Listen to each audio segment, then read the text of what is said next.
In this lecture, we will talk about another special method of water softening, or we can say that another method for removing of permanent hardness is demineralization process. तो इस lecture में हम देखेंगे कि demineralisation process से कैसे हम permanent hardness को रिमूव करते हैं, ठीक है, और क्या क्या स्टेप्स इन्वॉल्व हैं, तो आइए हम वो समझते हैं। तो जैसा कि इस प्रोसेस का नाम ही है डीमिनरलाइजेशन, तो डीमिनरलाइजेशन अगर किसी भी वर्ड के साथ डी लगा रहता है, जैसे डीफ्लोरोडाइजेशन हो गया, डीक्लोरिनेशन हो गया, तो इसका मतलब होता है वो चीज़ हटाना। तो यहाँ पे डीमिनरलाइजेशन है, तो demineralisation means removing of minerals from the water. और ये जो प्रोसेस है वो हर तरह के मिनरल्स को हटा देता है, चाहे वो कैल्शियम के सॉल्ट हों, चाहे मैग्नीशियम के हों, चाहे आपके सोडियम के हों, एल्यूमिनियम, आयरन, किसी के भी हो। तो ये परमानेंट हार्डनेस को तो रिमूव करता ही करता है, साथ ही साथ जितने भी मिनरल्स प्रेजेंट है वाटर में सबको हटा देता है, ठीक है। तो डीमिनरलाइजेशन का मतलब क्या होता है? Removal of minerals from the water. This method is suitable for producing water of any desired hardness. किसी भी हार्डनेस की अगर ज़रूरत है तो आप इस मेथड से ईजिली उसको प्रोड्यूस कर सकते हैं, ठीक है। डीमिनरलाइज वाटर और कॉल्ड एज डीआयनाइज्ड वाटर। डीआयनाइज्ड का मतलब होता है कि आयंस ना प्रेजेंट होना, ठीक है। आयंस ना प्रेजेंट होना वाटर में, that water is termed as deionized water. तो डीमिनरलाइज वाटर को हम डीआयनाइज्ड वाटर भी कहते हैं, और ये वाटर आपका प्योर वाटर की आपका डिस्टिल्ड वाटर की तरह प्योर रहता है। This water is pure as distilled water. अब ये वाटर हम केवल इंडस्ट्रियल पर्पस के लिए इस्तेमाल करते हैं, क्योंकि डोमेस्टिक वाटर सप्लाईज, या तो हम जो घरों में पानी सप्लाई कर रहे हैं, या तो जो पानी पीने के लिए इस्तेमाल किया जा रहा है, उसमें मिनरल्स का प्रेजेंस होना मस्ट है। क्योंकि मिनरल्स, कुछ मिनरल्स हमको सूटेबल होते हैं, that are helpful for us, such as calcium हो, कैल्शियम यानी कि it is good for bones. Fluorine हो गया, fluorine is also good for teeth and bones. तो ये मिनरल्स आपके प्रेजेंट होने चाहिए डोमेस्टिक वाटर सप्लाईज में।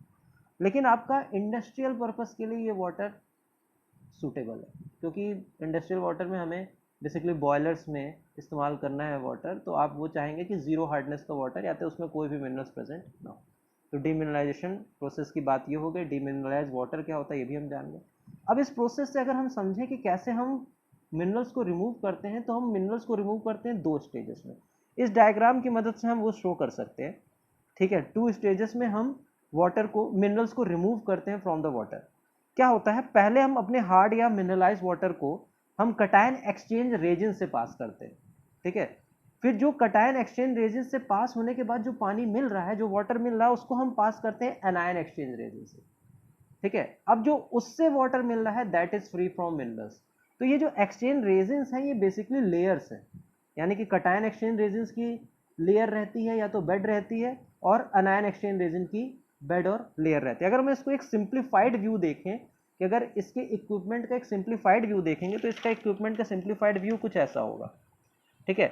इस कंपार्टमेंट में आपका कटायन एक्सचेंज रेजिन है जिसको हम CER से डिनोट कर रहे हैं। इस कंपार्टमेंट में आपका अनायन एक्सचेंज रेजिन है जिसको हम AER से डिनोट कर रहे हैं। अब मिनरलाइज वाटर क्या आ रहा है? मिनरलाइज वाटर यहाँ से आ रहा है, पहले वो कटायन एक्सचेंज रेजिन से पास हो रहा है। कटायन एक्सचेंज रेजिन से जो वाटर निकल रहा है, फिर उसको हम पास करा रहे हैं अनायन एक्सचेंज रेजिन से। फिर अनायन एक्सचेंज रेजिन से जो वाटर मिल रहा है दैट इज डीमिनरलाइज वाटर। तो हम इसको दो स्टेजेस में डीमिनरलाइजेशन प्रोसेस परफॉर्म करते हैं। पहला कटायन एक्सचेंज रेजिन से पास कराते हैं वाटर को, फिर जो इससे जो पास होता है, जो इससे फिल्ट्रेट होकर वाटर मिलता है, उसको हम पास कराते हैं एनायन एक्सचेंज रेजिन से। तो उसके अनायन एक्सचेंज रेजिन के बाद जो वाटर मिलता है दैट इज डीमिनरलाइज वाटर, यानी कि the water which is free from all the minerals. Clear है? तो हम इसको दो स्टेजेस में परफॉर्म करते हैं, दो स्टेजेस आपको समझ गए। तो अब इसमें हम देखिए, एक स्टेज पे हम कटायन एक्सचेंज रेजिन्स की बेड इस्तेमाल कर रहे हैं या तो लेयर इस्तेमाल कर रहे हैं, दूसरे स्टेज पे हम अनायन एक्सचेंज रेजिन की बेड या लेयर इस्तेमाल करते हैं। आइए हम समझते हैं कटायन एक्सचेंज रेजिन और अनायन एक्सचेंज रेजिन्स होते क्या है, ठीक है। तो let us talk about firstly cation exchange resin. Cation exchange resins को मैं इस वीडियो में CER से भी डिनोट करूंगा। तो कटायन एक्सचेंज रेजिन्स क्या होते हैं, क्योंकि हम पहले हार्ड वाटर या मिनरलाइज वाटर को मिनरलाइज वाटर को हम कटायन एक्सचेंज रेजिन्स की लेयर से पास करते हैं। तो बेसिकली एक प्रकार की मटेरियल है जिनकी बेड बनाई जाती है, जिनकी लेयर बनाई जाती है, ठीक है। तो अब ये रेजिन्स क्या होते हैं आइए हम समझते हैं। These are phenol aldehyde condensation product which on sulfonation produce resins which have cation exchange property or capacity। देखिए रेजिन्स, रेजिन्स का मतलब होता है fibrous material, resins means fibrous material, रेशेदार मटेरियल। तो ये क्या होते हैं, these are phenol aldehyde condensation product, यानी कि फिनॉल और अल्डिहाइड लिया, उसका हमने कंडेंसेशन रिएक्शन किया, अब जो प्रोडक्ट मिल रहा है उसका सल्फोनेशन करके हमें जो प्रोडक्ट मिल रहा है that is cation exchange resin, that is cation exchange resin. इसका अगर हम केमिकल फॉर्मूला की बात करें तो इसका केमिकल फॉर्मूला हम ऐसे रिप्रेजेंट कर सकते हैं H2R, where H is the hydrogen ion और यहाँ पे कटायन, और R is the organic part of substance, R is the organic part of substance, ठीक है, क्योंकि बेसिकली ये ऑर्गेनिक कंपाउंड फॉर्म होगा कंडेंसेशन रिएक्शन के बाद। तो केमिकल फॉर्मूला क्या है, H2R, H is hydrogen ion which is a cation and R is the organic part of the substance. अब क्या करते हैं, जब मिनरलाइज वाटर होता है, जो मिनरलाइज वाटर है उसको हम कटायन एक्सचेंज रेजिन से पास कर रहे हैं, कटायन एक्सचेंज रेजिन, इनको क्यों कहा जा रहा है कटायन एक्सचेंज रेजिन, क्योंकि ये जो रेजिन्स होते हैं इनके में एक बहुत अच्छी प्रॉपर्टी होती है कि ये अपने कटायन को दूसरे कटायन के साथ एक्सचेंज कर लेते हैं, तो इसीलिए हम इनको कहते हैं कटायन एक्सचेंज रेजिन। अब ये जो कटायन एक्सचेंज रेजिन है इनके पास कौन सा कटायन है, हाइड्रोजन, यानी कि अब जब हम मिनरलाइज वाटर पास कराएंगे कटायन एक्सचेंज रेजिन से, तो जो मिनरलाइज वाटर में जो मेटेलिक आयंस होंगे, ठीक है, वो इस हाइड्रोजन आयन से क्या हो जाएंगे, रिप्लेस हो जाएंगे, तो इसीलिए इनको कहते हैं हम कटायन एक्सचेंज रेजिन। क्लियर। तो during passing of mineralise water through cation exchange resin, the hydrogen ion are replaced by basic metallic ions such as calcium, magnesium, sodium etc. ठीक है, तो ये जो है ये कटायंस, ठीक है, इनको रिप्लेस कर देते हैं, एच आयन को रिप्लेस कर देते हैं। क्लियर है, तो ऐसे मिनरल्स क्या हो जाते हैं, रिमूव हो जाते हैं फ्रॉम द वाटर। क्लियर। तो जब हम मिनरलाइज वाटर को कटायन एक्सचेंज रेजिन की बेड से पास कराते हैं, ठीक है, तो कुछ केमिकल रिएक्शंस अकर करती है, आइए हम वो देखते हैं। अब बात करते हैं तो क्या है आपका कटायन एक्सचेंज रेजिन का फॉर्मूला, H2R, तो H2R है, यानी कि मिनरलाइज वाटर को हम पास करा रहे हैं H2R से, H2R की बेड से पास करा रहे हैं। अब मिनरलाइज वाटर में कुछ भी हो सकता है, कैल्शियम बाइकार्बोनेट हो सकता है, कैल्शियम क्लोराइड हो सकता है, कैल्शियम सल्फेट हो सकता है, सोडियम क्लोराइड हो सकता है, सोडियम सल्फेट हो सकता है, मैग्नीशियम क्लोराइड, मैग्नीशियम सल्फेट, कुछ भी हो सकता है। लेकिन हम ये देखें calcium bicarbonate, calcium chloride, magnesium sulphate, magnesium chloride, this gives hardness. तो क्या हुआ, जब आपकी प्रेजेंट है कैल्शियम बाइकार्बोनेट वाटर में, ठीक है, तो जब वो पास कराया गया कटायन एक्सचेंज रेजिन से, तो ये क्या होंगे, ये जो कैल्शियम आयन होंगे ये हाइड्रोजन आयन को रिप्लेस कर देंगे, तो फॉर्म क्या कर लेगा, CaR, क्योंकि ये कटायन एक्सचेंज रेजिन के पास प्रॉपर्टी होती है कि अपने कटायन को रिप्लेस कर देते हैं दूसरे कटायन से, तो फॉर्म हो गया CaR। तो जब calcium bicarbonate cation exchange resin से रिएक्ट करेगा तो CaR बना लिया, प्लस 2CO2 प्लस 2H2O। अब ये देखिए, अब पहले क्या था, फ्रेशली कटायन एक्सचेंज रेजिन क्या था, H2R, लेकिन जैसे जैसे वो अपने आप से मिनरल्स को पास कराता जाएगा उनकी कंडीशन डेटोरिएट होती जाएंगी, तो वो क्या जो फॉर्म हो रहे थे CaR, वो हो रहे थे एग्जॉस्टेड कटायन एक्सचेंज रेजिन, या तो एग्जॉस्टेड रेजिन्स फॉर्म हो रहे थे, यानी कि यूज्ड अप रेजिन्स फॉर्म हो रहे थे। क्लियर है। इसी तरह मान लेते हैं कैल्शियम क्लोराइड है, कैल्शियम क्लोराइड को हमने पास कराया कटायन एक्सचेंज रेजिन से, तो आपका कैल्शियम H को रिप्लेस करके CaR बना लेगा और H और Cl मिलके HCl बना लेंगे, तो ये बैलेंस रिएक्शन आपके सामने लिखी हुई है, CaCl2 plus H2R gives CaR plus 2HCl। CaR क्या है, exhausted resin, used up resins, ठीक है। MgSO4 है तो प्लस H2R, MgH2 को हटा देगा तो MgR बना लिया, H सल्फेट के साथ रिएक्ट करके H2SO4 बना लिया। MgCl2 प्लस H2R, MgH को हटा के MgR बना लिया, H HCl के साथ रिएक्ट करके HCl बना लिया। तो ये जो है दीज CaR, MgR, ठीक है, ये सब क्या है, एग्जॉस्टेड रेजिन है, कि ये जो कटायन एक्सचेंज रेजिन पे बार बार आप मिनरल वाटर सप्लाई करते जा रहे हो, पास करते जा रहे हो, तो उनकी कंडीशन डेटोरिएट होती जा रही है, तो यानी कि वो रेजिन्स क्या होते जा रहे हैं, एग्जॉस्ट होते जा रहे हैं। तो एग्जॉस्ट रेजिन क्या है, CaR, MgR, ये सब एग्जॉस्ट। अब देखिए ये सोडियम के भी सॉल्ट को रिमूव करता है, सोडियम के सॉल्ट को भी रिमूव करता है, यानी कि पूरे आयंस, तो सोडियम का सॉल्ट आपको हार्डनेस नहीं प्रोवाइड करता है, लेकिन ये मिनरल्स के फॉर्म में प्रेजेंट है, तो यानी कि ये मेथड क्या है, पूरे मिनरल्स को रिमूव कर देता है फ्रॉम द वाटर। तो 2NaCl प्लस H2R, Na क्या होगा, H को रिप्लेस करके NaR, Na2R प्लस 2HCl, तो ये हो गया। तो ये रिएक्शंस इन्वॉल्व होती हैं जब वाटर को हम पास कराते हैं कटायन एक्सचेंज रेजिन से। आपको इसमें ध्यान देने वाली बात ये है कि कुछ एग्जॉस्टेड रेजिन बन रहे हैं, यानी कि जो बेड थी पहले वो H2R की बेड थी, लेकिन जैसे जैसे मिनरलाइज वाटर पास होता गया उस बेड की कंडीशन डेटोरिएट हो गई। क्यों होती गई? क्योंकि ये कंपाउंड फॉर्म होने लगे, CaR, MgR, Na2R। इनकी कंडीशन, उन बेड की कंडीशन डेटोरिएट होती गई। लेयर्स की यानी कि एफिशिएंसी क्या होती गई? वो क्या होती गई? खत्म होती गई, वो एग्जॉस्ट होते गए। साथ ही साथ देखिए क्या फॉर्म हो रहा है, HCl फॉर्म हो रहा है, H2SO4 फॉर्म हो रहा है, HCl फॉर्म हो रहा है, HCl फॉर्म हो रहा है। यानी कि जब वाटर आपका कटायन एक्सचेंज रेजिन से पास होके मिल रहा है तो उसमें डाइल्यूटेड हाइड्रोक्लोरिक एसिड और डाइल्यूटेड H2SO4 प्रेजेंट है। अगर ये सब ना प्रेजेंट होते तो आपका ये डीमिनरलाइजेशन प्रोसेस कंप्लीट हो गया, लेकिन इनकी प्रेजेंस की वजह से अब हम जो वाटर इससे मिल रहा है उसको पास कराएंगे हम अनायन एक्सचेंज रेजिन से। अब उसको हम किससे पास कराएंगे? अनायन एक्सचेंज रेजिन से। तो आइए हम बात करते हैं अनायन एक्सचेंज रेजिन की। ठीक है, अब let us talk about अनायन exchange resin. तो अनायन एक्सचेंज रेजिन्स की जैसे हमने इसमें देखा था कि जब आपका वाटर मिल रहा है तो वाटर में क्या मिल रहा था? HCl मिल रहा है, H2SO4 मिल रहा है। अब इस वाटर को क्या पास कराएंगे? अनायन एक्सचेंज रेजिन से पास कराएंगे। जब अनायन एक्सचेंज रेजिन से मिलेगा वाटर तो that will be demineralise water. ठीक है, तो दो स्टेजेस में होते हैं। तो let us talk about अनायन exchange resin. इस वीडियो में मैं इसको AER से डिनोट करूंगा।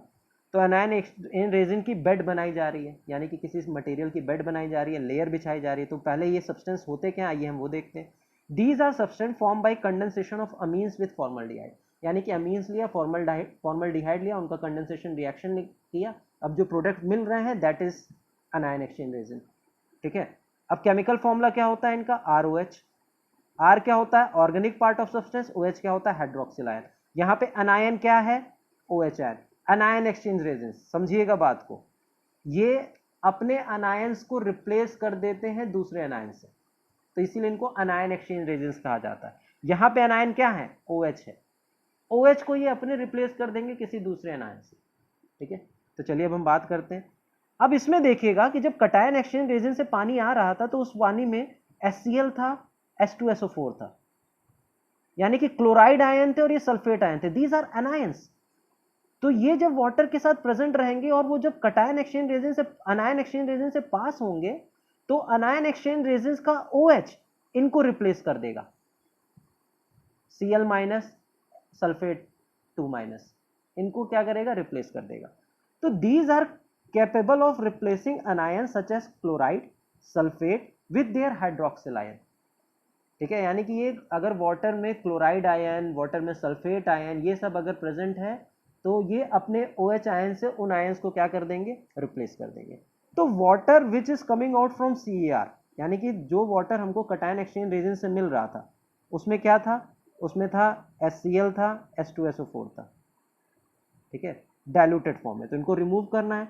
तो अब क्या करेंगे? उस वाटर को पास कराएंगे अनायन एक्सचेंज रेजिन से। अब देखिएगा ये आपका क्लोराइड आयन अनायन है, सल्फेट भी क्या है? अनायन है। तो ये किससे रिप्लेस होंगे? जब ये अनायन एक्सचेंज रेजिन से पास होंगे तो ये रिप्लेस हो जाएंगे हाइड्रोक्सिल आयन से। तो जब हम वाटर को पास कराएंगे, जो वाटर कटायन एक्सचेंज रेजिन से मिल रहा था उसको अनायन एक्सचेंज रेजिन से पास कराएंगे तो कुछ केमिकल रिएक्शंस अकर करेंगी। वो केमिकल रिएक्शंस ये ROH is the fresh अनायन exchange resin, यानी कि फ्रेशली है, ये अभी जस्ट प्रिपेयर्ड किया गया है, फ्रेश अनायन एक्सचेंज रेजिन। अब वाटर में HCl प्रेजेंट था, तो जब वो पास होगा अनायन एक्सचेंज रेजिन से तो वो क्या होगा? OH आयन को, यानी कि ये क्लोराइड आयन OH आयन को रिप्लेस कर लेगा, तो RCl फॉर्म हो जाएगा और H प्लस OH यानी कि H2O, तो RCl प्लस H2O। ये RCl क्या है? दिस इज एग्जॉस्टेड रेजिन, यानी कि ये जो अनायन रेजिन्स हैं, अनायन एक्सचेंज रेजिन है, जब उनमें कटायन एक्सचेंज रेजिन से पानी आता रहेगा जिसमें हाइड्रोक्लोरिक एसिड और सल्फ्यूरिक एसिड होंगे, तो जब ये ट्रीट करते जाएंगे वाटर को, जब ये आपके वाटर को फिल्ट्रेट करते जाएंगे ये अनायन एक्सचेंज रेजिन, तो इनकी क्वालिटी डेटोरिएट होती जाएगी, तो यानी कि ये एग्जॉस्टेड स्टेट में चले जाएंगे। तो एग्जॉस्टेड स्टेट में क्या है? RCl। ठीक है, अब इसी तरह मान लीजिए कि H2SO4 प्रेजेंट था, तो 2ROH प्लस H2SO4, OH क्या कर लेगा? सल्फेट आयन को रिप्लेस कर देगा, तो यानी कि RSO4 बना लिया, R2SO4 बना लिया, H2 प्लस OH बचेगा तो 2H2O। तो यानी कि जब फ्रेशली अनायन एक्सचेंज है, सल्फ्यूरिक एसिड से मिल रहा है उसको, तो वो आपका R2SO4 that is exhausted resin plus H2। यानी कि जैसे जैसे, अब दोनों केस में देखिएगा, जैसे जैसे कटायन एक्सचेंज रेजिन और अनायन एक्सचेंज रेजिन में जैसे जैसे यहाँ पे पानी आता जाएगा कटायन एक्सचेंज रेजिन में, वो फिल्ट्रेट करता जाएगा, तो इन रेजिन्स की कंडीशंस, कटायन एक्सचेंज रेजिन्स की कंडीशन क्या होगी? डेटोरिएट होती जाएगी। वो एग्जॉस्टेड फॉर्म में चले जाएंगे, तो वो एग्जॉस्टेड फॉर्म में क्या बना लेंगे, CaR और MgR बना लेंगे। अब ये जो फिल्टर वाटर था उसमें वाटर प्लस HCl और सल्फ्यूरिक एसिड दोनों था, अब उसको पास करा रहे हैं एनायन एक्सचेंज रेजिन से, जो कि फ्रेशली में था ROH। लेकिन जब वो इस वाटर को प्यूरिफाई करता जा रहा है, ट्रीट करता जा रहा है, ठीक है, तो उनकी कंडीशन डेटोरिएट होते जा रही है, वो एग्जॉस्टेड स्टेट में बना ले रहा है RCl। ठीक है, ठीक है, लेकिन जो इससे वाटर मिल रहा है that will be demineralised water. यानी कि जैसे जैसे वाटर को हम ट्रीट करते जाएंगे इन दोनों स्टेजेस में, तो इन दोनों रेजिन्स की कंडीशन डेटोरिएट होती जाएगी, तो धीरे धीरे इस प्रोसेस की एफिशिएंसी क्या होती जाएगी, कम होती जाएगी। तो हमको इन एग्जॉस्टेड रेजिन्स को फिर से अपने ओरिजिनल फॉर्म में चेंज करना पड़ेगा, और उस प्रोसेस को हम कहते हैं रीजनरेशन। यानी कि ये जो एग्जॉस्टेड कटायन एक्सचेंज रेजिन है, इनको फिर से रीजनरेट करके हमें फ्रेश या तो regenerated cation exchange resin H2R के फॉर्म में चेंज करना पड़ेगा। अब ये जो एग्जॉस्टेड अनायन एक्सचेंज रेजिन्स हैं, इनको फिर फ्रेश हमें AER यानी कि ROH के फॉर्म में चेंज करना पड़ेगा। तो इस प्रोसेस को हम कहते हैं रीजनरेशन। तो यानी कि for better efficiency of demineralisation process हमें इन रेजिन्स को फिर से रीजनरेट करना पड़ेगा। तो आइए हम देखते हैं रीजनरेशन प्रोसेस। तो रीजनरेशन ऑफ CER की बात करें, कटायन एक्सचेंज रेजिन्स की बात करें, तो ये एग्जॉस्टेड मिल रहा था, यानी कि ये एग्जॉस्टेड कटायन एक्सचेंज रेजिन था, CaMgNA2R एग्जॉस्टेड था। तो हम क्या करेंगे, इनको हमको फिर से रीजनरेट करना है, यानी कि H2R के फॉर्म में चेंज करना है। तो अब इनको ट्रीट करेंगे हम डाइल्यूटेड सल्फ्यूरिक एसिड या तो डाइल्यूटेड हाइड्रोक्लोरिक एसिड। तो हम क्या किए, ये जो एग्जॉस्टेड CER था कटायन एक्सचेंज रेजिन, इसको हमने डाइल्यूटेड हाइड्रोक्लोरिक एसिड से रिएक्ट किया। तो अब ये जो बन गया रेजिन्स, ठीक है, ये जो रेजिन्स बन गया, ये क्या है, रीजनरेटेड CER। ये क्या है, रीजनरेटेड CER यानी कि रीजनरेटेड कटायन एक्सचेंज रेजिन। और क्या बन गया, कैल्शियम मैग्नीशियम सोडियम के क्लोराइड्स। ठीक है, तो यानी कि हमें अगर एग्जॉस्टेड कटायन एक्सचेंज रेजिन को रीजनरेट करना है तो उनको ट्रीट किससे करना पड़ेगा, डाइल्यूटेड सल्फ्यूरिक एसिड या तो डाइल्यूटेड हाइड्रोक्लोरिक एसिड।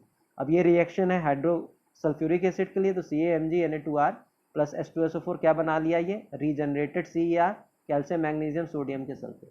क्लियर है, तो ऐसे हम रीजनरेट करते हैं एग्जॉस्टेड कटायन एक्सचेंज रेजिन को। अब हम बात अगर कर लें कि अनायन एग्जॉस्टेड एनायन एक्सचेंज रेजिन को कैसे रीजनरेट करते हैं, तो आइए हम वो देखते हैं। ये आपका था anion exhausted anion exchange resin. तो हम इसको किससे ट्रीट कर रहे हैं, इसको हम ट्रीट कर रहे हैं सोडियम कार्बोनेट सॉल्यूशन से। यानी कि जो एग्जॉस्टेड आपका रेजिन्स था, यानी कि जो एग्जॉस्टेड रेजिन की बेड थी, अब उसमें हम ट्रीट करेंगे, उसमें हम मिला देंगे सोडियम कार्बोनेट सॉल्यूशन। तो जब सोडियम कार्बोनेट सॉल्यूशन बना देंगे तो ये फॉर्म हो जा रहा है ROH, that is called regenerated अनायन exchange resin plus 2NaCl plus CO2 plus water. तो हम इस प्रोसेस में देख रहे हैं कि इस प्रोसेस में दो स्टेजेस इन्वॉल्व है, पहली फिल्ट्रेशन, ठीक है, दूसरी रीजनरेशन। ठीक है, तो ये टोटल दो स्टेजेस में था, कटायन एक्सचेंज रेजिन से पहले पास करा रहे थे, फिर कनायन एक्सचेंज रेजिन से पास करा रहे थे। तो ये प्रोसेस से हमें सारे मिनरल्स वाटर से रिमूव हो जाते हैं। ठीक है, और ये प्रोसेस से जो वाटर मिलता है वो इंडस्ट्रियल पर्पस के लिए सूटेबल होता है।